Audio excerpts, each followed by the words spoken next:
The state has to act as our trustee, to act on our behalf, to protect these resources. Because otherwise, we're going to count on the developers, the oil companies, the railroads.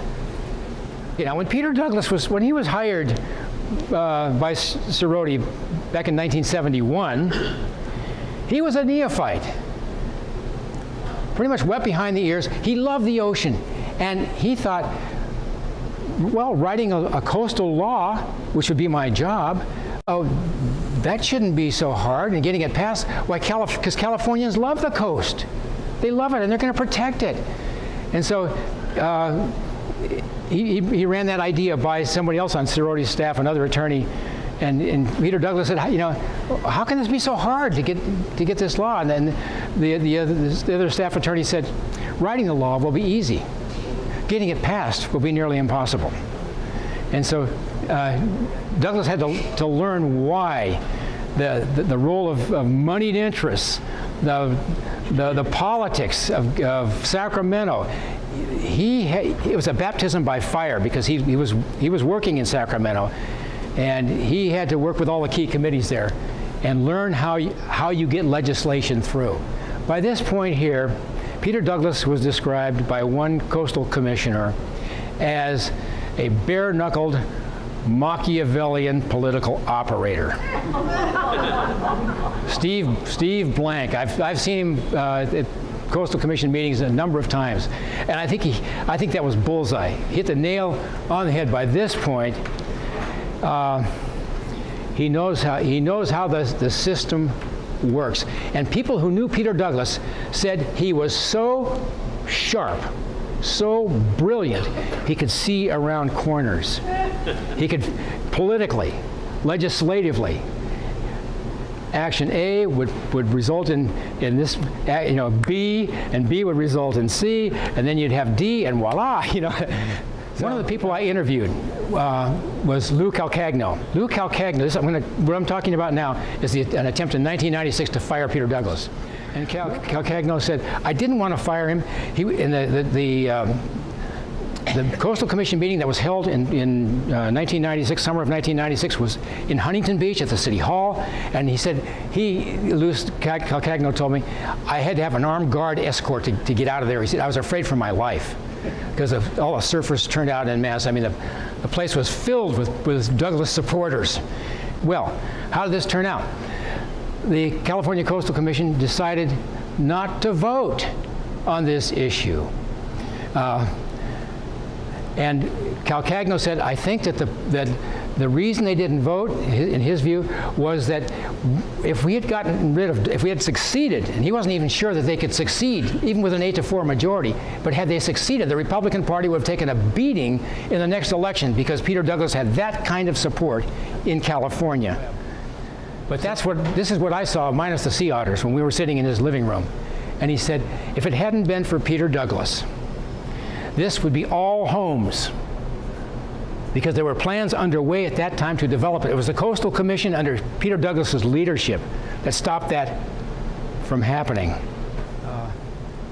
Now, more than 60% increase in beach access. I went back and looked at statistics on how much beach access had increased during his executive directorship. And this is amazing, I think, 60%.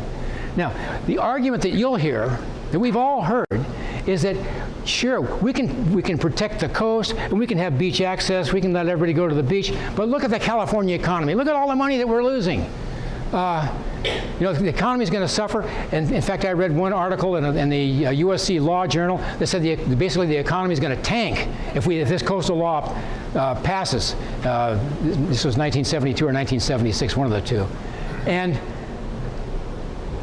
note, California has the largest coastal economy in the United States, and that has been the case easily since passage of the California Coastal Act, because the Coastal Commission under Douglas's leadership has balanced economic growth on the one hand with habitat protection and beach access on the other hand. It's not all one or all the other.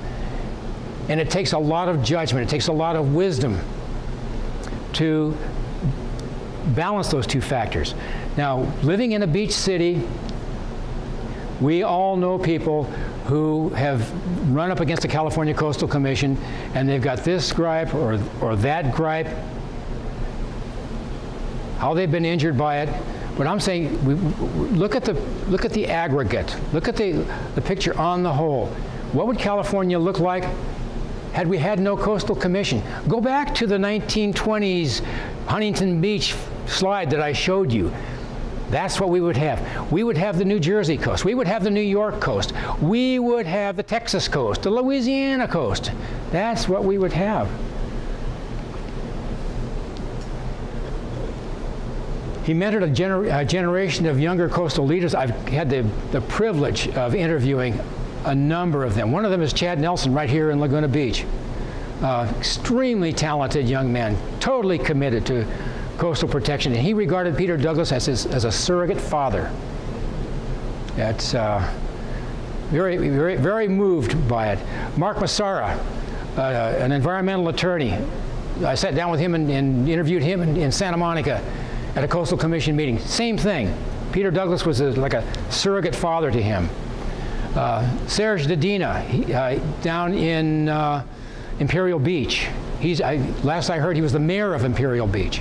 Another younger generation surfer, public official, and coastal warrior. But I think, to me, the most telling part of the legacy, and Peter Douglas said this over and over, the real value of the Coastal Commission and its legacy is what we don't see. You know what we could have seen without the Coastal Commission? A large Disney facility going in right on the coast in Long Beach. Coastal Commission stopped that.